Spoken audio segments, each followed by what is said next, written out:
Atọ́nà ilẹ̀ Oòduà tí ó tún jẹ́ gbajúgbajà olóṣèlú ní ìpínlẹ̀ Èkó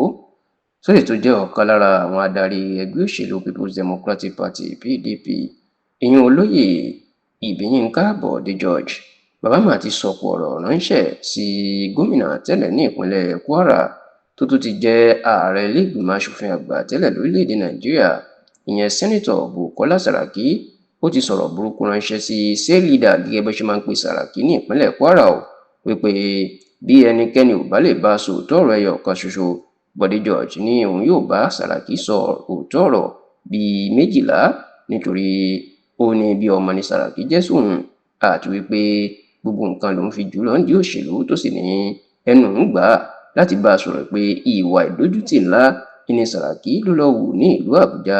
ní ọ̀sẹ̀ tí ó kọjá yìí, ètò ní ojúgbà òun tì fún un tóun sì gbàgbọ́ pé Sàràkí ó lè lọ́ọ́ máa sọrú ọ̀rọ̀ bẹ́ẹ̀ tàbí lè máa hu irú ìwà bẹ́ẹ̀. Ǹjẹ́ kí ni olóyè Bọ̀dé George kí ló ń sọ̀kò ọ̀rọ̀ sí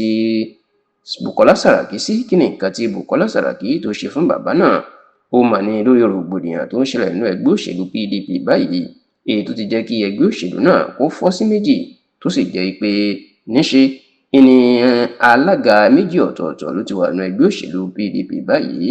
Ẹ rántí pé igun kan ó jẹ́ ti gómìnà àná ní ìpínlẹ̀ Rivers tó jẹ́ mínísítà rọ̀lú Àbújá lásìkò yìí Nyesom Wike, bẹ́ẹ̀ ni igun kejì jẹ́ ti àwọn gómìnà Ṣèyí Mákindé ti ìpínlẹ̀ Ọ̀yọ́, èyí tí alága tiwọn tí orúkọ tiẹ̀ ń jẹ́ Tàmínù Tùràkì tó ti fìgbà kan rí jẹ́ mínísítà ọ̀rọ̀ iṣẹ́ pàtàkì lábẹ́ ìjọba ọ̀mọ̀wé Goodluck Jonathan tó sì jẹ́ pé Mohammed Abdulrahman ní alága ti igun àwọn Wike. Ṣá o lọ́sẹ̀ tí ó kọjá ìyẹn ọjọ́ àbámẹ́ta sí ọjọ́ àìkú Saturday to Sunday ọ̀sẹ̀ tí ó kọjá yìí ó ní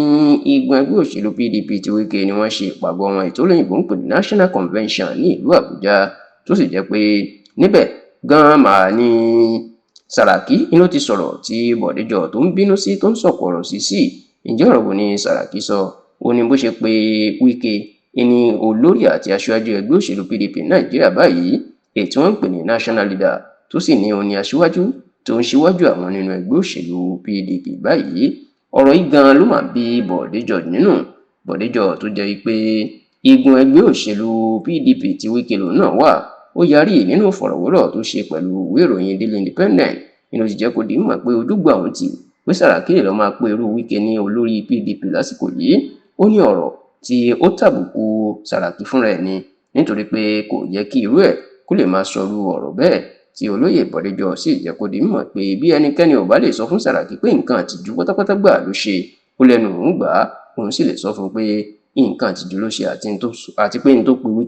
Wike ò jẹ́ bẹ́ẹ̀, Wike ò sì ń ṣe olórí àwọn rárá àti